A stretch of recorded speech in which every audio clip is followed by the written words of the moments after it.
नमस्कार दोस्तों, 2020 का पहला सूर्य ग्रहण लगने जा रहा है। तो आज हम इस पर बात करेंगे और बहुत सी ऐसी जानकारी आपको देंगे जो आपको सुन के बहुत अच्छा लगेगा और आपका ज्ञान वर्धक भी होगा। तो चलते हैं वीडियो। वैसे तो आप जानती हैं सूर्य ग्रहण एक भौगोलिक घटना है। जब चंद्रमा पृथ्वी और सूर्य के मध्य से होकर गुजरता है तथा पृथ्वी से देखने पर सूर्य पूर्ण अथवा आंशिक रूप से चंद्रमा द्वारा ढका होता है, यह सूर्य ग्रहण आंशिक या पूर्ण सूर्य ग्रहण के नाम से हम जानते हैं। सूर्य ग्रहण के लिए कुछ शर्तें भी हैं। जी हाँ, आपने सही सुना, इसके लिए कुछ शर्तें भी हैं। जैसे अमावस्या जरूर होनी चाहिए उस दिन और चंद्रमा का अक्षांश शून्य के निकट होना चाहिए। अब हम बात करते हैं अमावस्या क्या है।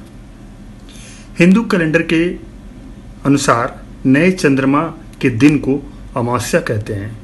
वैसे चंद्रमा जब रात्रि में ना दिखाई दे, यानी चंद्रमा लुप्त हो जाए, रात का घना अंधेरा छाया रहता है, वह अमावस्या की रात कही जाती है। हिंदू कैलेंडर को दो भागों में विभाजित किया जाता है। पहला शुक्ल पक्ष, जिसमें चंद्रमा का आकार बढ़ता ही रहता है। तो शुक्ल पक्ष में देखा कि आपने चंद्रमा कैसे धीरे धीरे आकार उसका बढ़ता गया। अब आते हैं कृष्ण पक्ष में।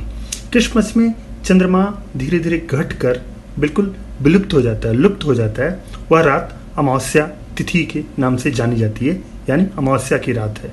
अब हम दूसरी शर्त के बारे में बात करते हैं, यानी चंद्रमा का अक्षांश शून्य के निकट होना चाहिए। अब हम जानते हैं अक्षांश के बारे में। उत्तरी ध्रुव को दक्षिणी ध्रुव से मिलाने वाली रेखाओं को रेखांश कहा जाता है तथा भूमध्य रेखा के चारों ओर वृत्ताकार में जाने वाली रेखाओं को अक्षांश के नाम से जाना जाता है। सूर्य ग्रहण सदैव अमावस्या को ही होता है, जब चंद्रमा क्षीणतम हो, यानी बिल्कुल दिखाई न दे रहा हो, और सूर्य पूर्ण क्षमता से दीप्तिमान हो, और चंद्रमा और राहु या केतु के रेखांश के बहुत नजदीक हो, निकट हो। चंद्रमा का अक्षांश लगभग शून्य होना चाहिए और यह तब होगा जब चंद्रमा रवि मार्ग पर या के निकट होना चाहिए। सूर्य ग्रहण के दिन सूर्य और चंद्रमा को कोणीय व्यास एक समान होते हैं। इसी कारण सूर्य को केवल चंद्रमा कुछ मिनट तक ही अपनी छाया में ले पाता है।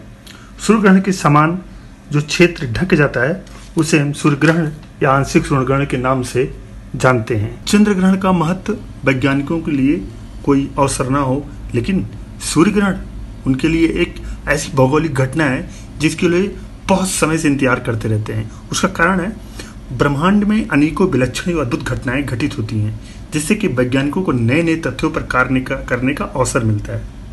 1968 में लार्कायर नामक वैज्ञानिक ने सूर्य ग्रहण के अवसर पर की गई खोजों के सहारे वर्णमंडल में हीलियम गैस की उपस्थिति का पता लगाया था।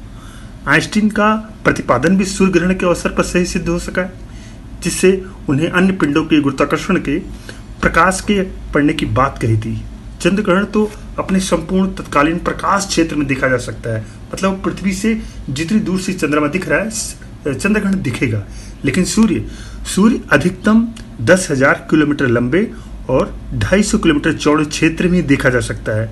संपूर्ण सूर्य ग्रहण की वास्तविक अवधि, मतलब कितने देर तक हमें दिखाई दे सकता है, वह केवल 11 मिनट ही हो सकती है।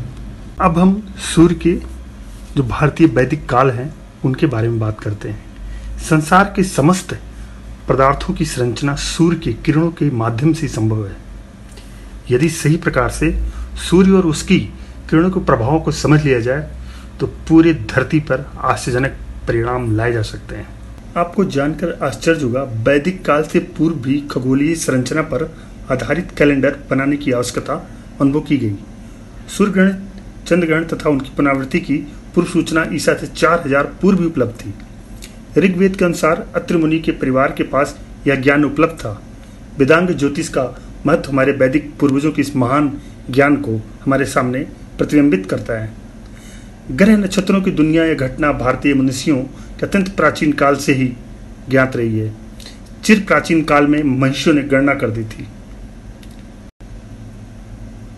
हमारे ऋषियों मुनियों ने सूर्य ग्रहण लगने के समय भोजन के लिए मना किया है, क्योंकि उनकी मान्यता थी कि ग्रहण के समय में कीटाणु बहुत इधर उधर बहुलता से फैले होते हैं। खाने वाला सामान, पानी आदि में ऐसे छोटे छोटे डिवाइस इकट्ठे हो जाएंगे और ये पानी को इन्फेक्टेड कर देंगे। उसका रीजन ये है कि जो सूरज की किरणें हैं वो पृथ्वी पे कुछ समय के लिए बहुत मतलब कह सकते हैं ठंडे गति से आती हैं, बहुत धीमी गति से आती हैं, और उसका कारण होता है जो ऐसे बैक्टीरिया इन्फेक्टेड होते हैं वो चीज़ें पानी में चली जाती हैं। इसीलिए भोजन करना और स्नान करना प्रतिबंधित किया गया था। उसका कारण यही था। और देखिए, उन्होंने वस्तु या बर्तन को शोधन के लिए अग्नि में डालकर उससे पवित्र किया जाए और ग्रहण के बाद नहाया जाए।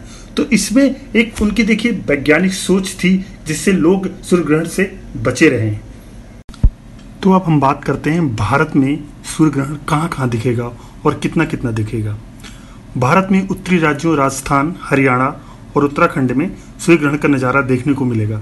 जो रिंग टाइप जो रिंग बनेगी वह देखने को मिलेगा। देश के बाकी हिस्सों में आंशिक सूर्य ग्रहण देखा जाएगा।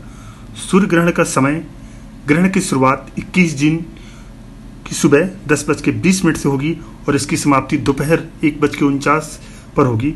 ग्रहण अपने पूर्व प्रभाव में दोपहर 12:02 पर रहेगा। तो आप ध्यान रखिए, नंगी आंखों से सूरज को बिल्कुल ना देखें, उसकी किरणें आपकी आंखों को नुकसान पहुंचा सकती हैं।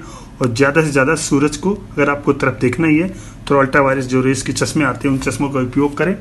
और बहुत सारी जानकारी हमने आपको देने की कोशिश की, तो आशा करते हैं आपको वीडियो पसंद आया होगा। अगर पसंद आया होगा, अच्छा लगा होगा तो शेयर करिएगा और सब्सक्राइब करना बिल्कुल ना भूलिएगा। धन्यवाद, नमस्कार।